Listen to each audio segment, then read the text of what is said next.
Good morning, students. In the previous class, we actually discussed about our second chapter, that is physical quantity and measurement, and also we discuss about length, mass, time, and some measuring instruments. Okay, and we just know about different units of length, mass, and time and their relations also. So today we are going to discuss actually how to measure length, mass and time with the help of different measuring instruments. Okay, so first here you can see for the first case, here you can see some multiple and submultiples of length and their relations. Okay, 1 meter is equal to 100 centimeter, 1 centimeter is equal to 1 upon 100. Okay, or for this case you can take as 1 centimeter is equal to 10 to the power minus 2 also, 10 to the power minus 2 meter. 1 divided by 100 means 10 to the power minus 2. Okay, and 1 kilometer is equal to 1000 meter. 1 meter is equal to 1000 millimeter. Okay, this is millimeter, and 1 millimeter is equal to 1 divided by 1000 meter. Okay, for this case also you can write 1 millimeter is equal to 10 to the power minus 3 meter. Okay, here you just, when it is given in divide form, that means 1 divided by 100, here you see 2 0, so you can write down 10 to the power minus 2. Here you can see 1 divided by 1000, that means 3 0, that's why 10 to the power minus 3 you can write. Okay, and also 1 feet is equal to 12 inch. Okay, and 1 yard is equal to 3 feet. Okay, 1 feet is equal to 12 inch, that means 3 feet is equal to 3 into 12 inch. Okay, that means 36 inch, and 1 inch equal to 2.54 centimeter. So if you want to convert 1 feet into centimeter, then you can take 1 feet is equal to how much? Actually 1 feet is equal to, we know, 12 inch. Okay, and 1 inch means 2.54 centimeter, so 12 into 2.54, okay, that is equal to 30.48 centimeter. Okay, so 1 feet is equal to 30.48 centimeter. 1 yard is equal to 91.44 centimeter. Okay, if we want to convert this unit in meter, then we have to divide by 100, so we get 0.91 meter. Okay, approximately 1 dm means actually decimeter. 1 decimeter is equal to 1 by 10 meter.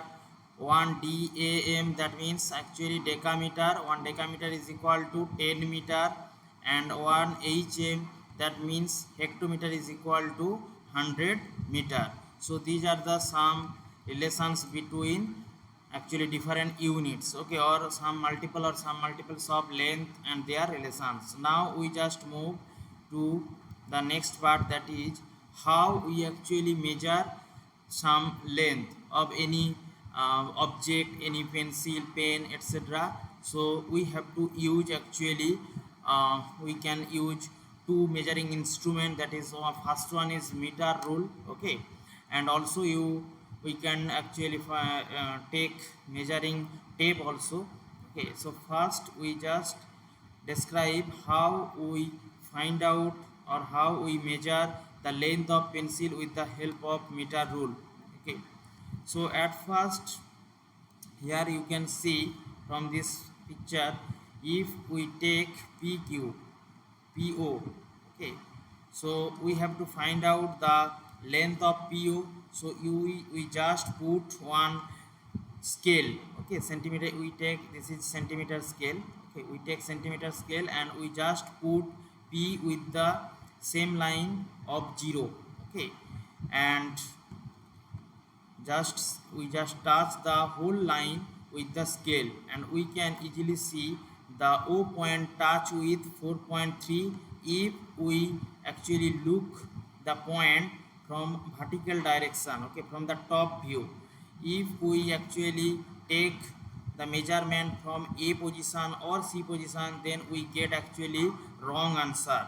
So these positions actually wrong positions. So if when we find out the length of any rod, pencil, pen, then we have to watch the reading from upward direction or from vertical direction. So here you can see 4.3 is the correct answer. If we actually take reading from A or C, then we get wrong answer.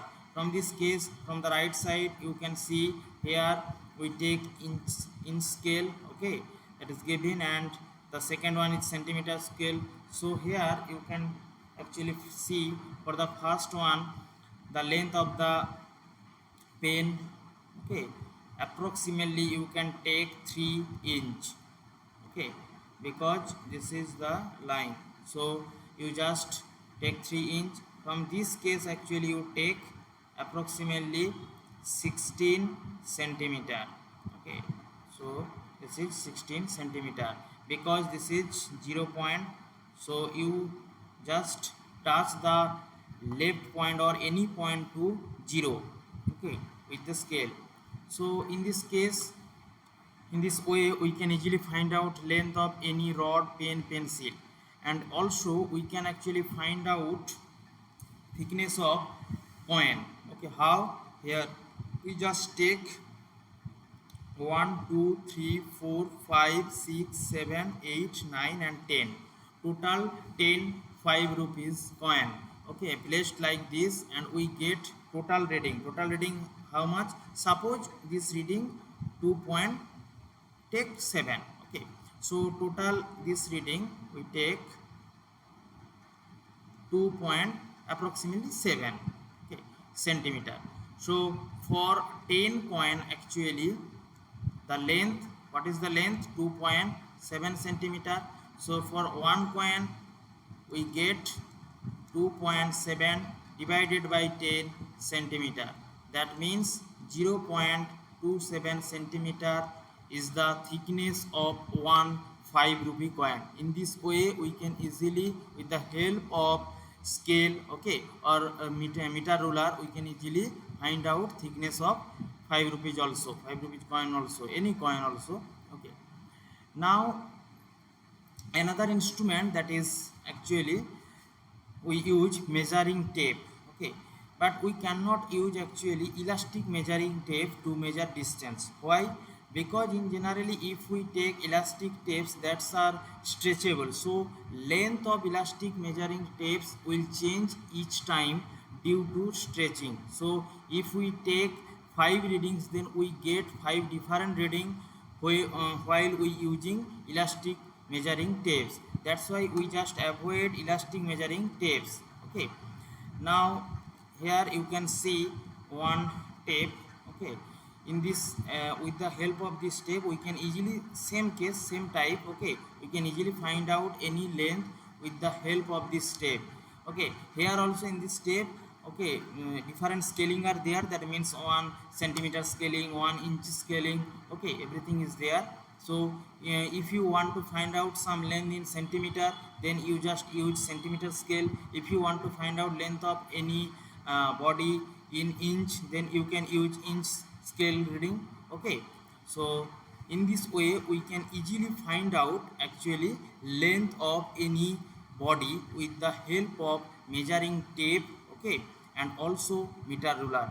Now we just move to the next part, that is measurement of mass. At first we have to know what is mass. Actually mass is the amount of substance that contains in a matter, okay, and the basic SI unit of mass is kilogram, and CGS unit of mass is actually gram.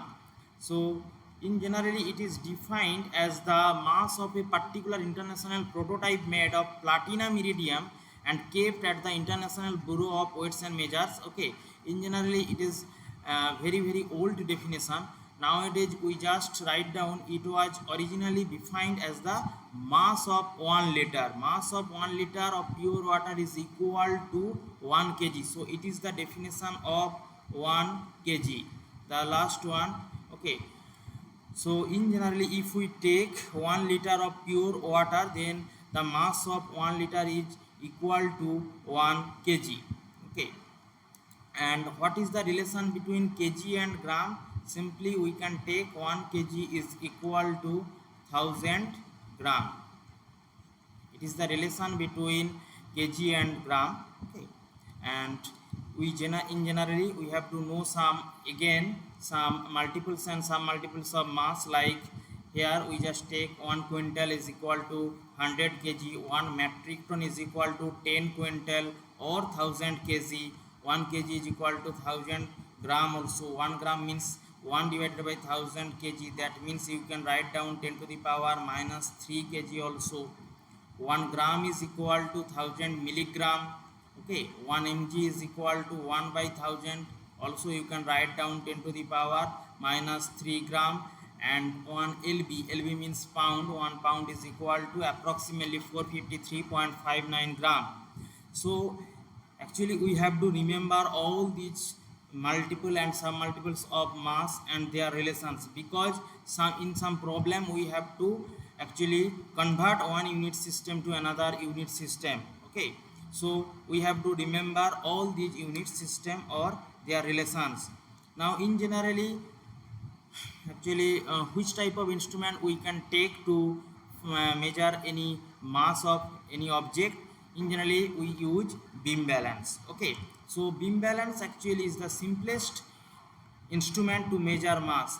In the beam balance, the mass of an object is measured by comparing it with its standard weights. Okay, so a simple beam balance consists of a straight beam metal generally made up of iron supported at its center with the help of iron loop, and a pointer is fixed at the center of the iron loop. Two identical pins are suspended actually at equal distances from the center and at the two ends of the beam. You can see here, this is the actually figure of each beam balance, and in generally you can take as this is made up of iron. Okay, here one pointer is present, this is actually pointer, and the distance in both case is same. Okay, from the pointer to the left side and to the right side, L length is same, and we take two pen, one is left pen and another one is right pen. In this way actually beam balance is made up. And in generally when we want to find out mass of any object with the help of beam balance, the object whose mass has to be measured is placed on one of the pens, generally in the right side, and standard some weights are placed in the left side. In generally we take, suppose here some weight. Okay, suppose weight are taken, that is 1 kg, and here we take some objects. Okay, and also we actually see the pointer is balanced. Okay, that means the weight of the left side is equal to the weight of the right side, or we can say the mass of the left side is equal to the mass of the right side. That means actually the mass of the body is 1 kg. Okay, suppose if the mass of the body is greater than 1 kg, okay, you just put another standard weight here, like you just put here again 1 kg, and then it is balanced. Then actually the answer is 2 kg. Okay, so total sum of all standard weights is equal to the weight or mass of weight of the substances that is placed in the right pan. Okay, so in this way we can easily find out mass of any substance with the help of beam balance. Okay, here also you can see one type of measuring instrument that is actually generally used in grocery. Okay, so you can take as grocer balance. Okay, with the help of this balance actually we can easily find out mass of vegetables, okay, mass of vegetables, rice, sugar, salt, etc. Here you can see these are the weighting standard weights actually. Now we move to our next part, that is left side. This is physical balance, okay. So this is actually physical balance where it is actually used in generally it is used in laboratory, okay. So in this case we using physical balance, we actually measure the mass most accurately. That's why in laboratory we actually when we actually want to find out mass of any substance more accurately, then we use physical balance, okay. This is the in the right side, this is the block diagram of actually physical balance, okay. Actually in the letter we just discuss, okay. uh, Basically in letter we discuss actually in broad way, okay. So these are the actually knife edge, beam, okay, stirrup, balancing screw, nut, filler, okay, plumb line, leveling screw, lever also, pan also, scale, pointer, okay. All these things are they are in physical balance. So in letter we just actually know all these things, okay, when we use physical balance. Basically just for your class you just remember physical balance is used in a laboratory for actually accurately measure, for measuring accurately any substance, the mass of any substance. And there you can see it is actually electronic balance, okay, electronic balance. And for this case actually there are total three parts. One is the structure, and the second one is the load cell, and the third one that is the signal conditioner, okay. And what is the function of structure? Actually it is the position or it is the place where load is bearing, okay. You can take this portion, okay. In this portion actually load is kept, okay. So this is actually structure. And the load cell, what is the working principle of load cell, or what is the actually working of load cell? In generally due to load cell it converts the load into electronic signal.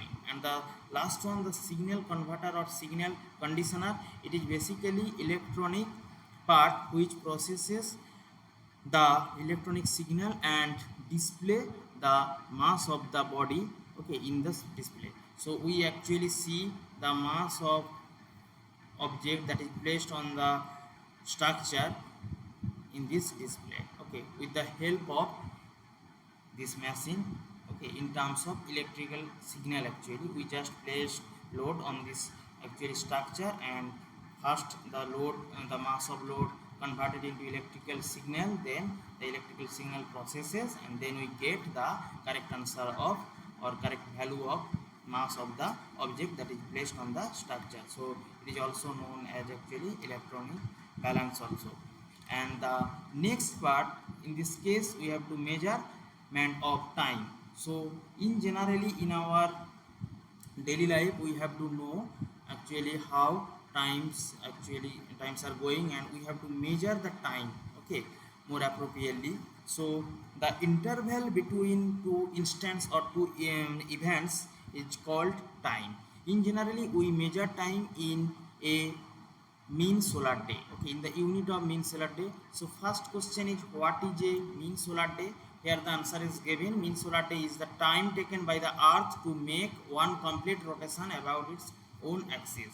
So that means earth always rotates, okay, about its own axis. So to complete one rotation about its own axis, the time taken is called mean solar day, okay. So here what is the SI unit of time? We already know, second. And also you have to remember there are three unit systems: CGS system, FPS system, and MK system. For all these system actually the unit of time is second, okay. And here what was the original definition of 1 second? The definition is the second was formerly defined as 1 divided by 86 1400 of the mean solar day. Okay, it is the definition of 1 second. And also we have to know about the relations of different units, okay, in of second actually. So first we already know 1 hour is equal to how much? 60 minute. Okay, and 1 minute is equal to, you can say, 60 second. That is equal to, also you can take 3600 second also. Okay, and also 1 day means 24 hours. 24 hours means 24 into 3600 second. Okay, so that means actually 86400 second. And if we convert 1 year means 365 days, then we get what is the, in second actually, we get approximately 3.15 into 10 to the power 7 second. So these are the actually relations between hour, minute and second, day and year. Okay, so we have to remember this. And the last one, that is we have to measuring, actually we have to know the devices by which we can measure time. So here are the some images of devices that is used to measure time. So first one is actually a pendulum clock. In this case you can see total, actually this is pendulum, okay, this is pendulum. Okay, and the clock is called pendulum clock, and there are total 3 arms. One is hour, this is hour arm. Okay, hour arm you can say, and this is minute arm, and this is second arm. I think all of you know how to actually find out time with the help of pendulum clock. And similar type in the second image, that is actually simple watch. Okay, regularly we can use watch.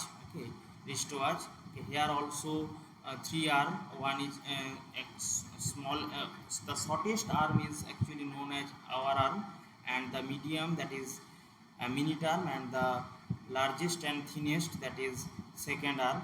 Okay, and the third one, that is actually used in running. Okay, in actually this is stopwatch. Okay, last two actually both are stopwatch. Okay, both are stopwatch, but this is actually analog. Okay, and this is actually digital stopwatch. Okay, in generally we use stopwatch to measure the time most precisely or most accurately. Okay, for running. Okay, for any competition. Okay, here actually there are different keys to start, to stop, and also to reset to zero. Okay, so all these switches are there. Okay, in analog and digital stopwatch also. Okay, so for competition, okay, we just use this type of watches. Okay, stopwatches, to measuring the time most precisely. So this is actually the end of today's class. In the next class we actually discuss about temperature. Okay, how we actually find out, or how we measure temperature with the help of different measuring instrument. Okay, so this is the end of today's class.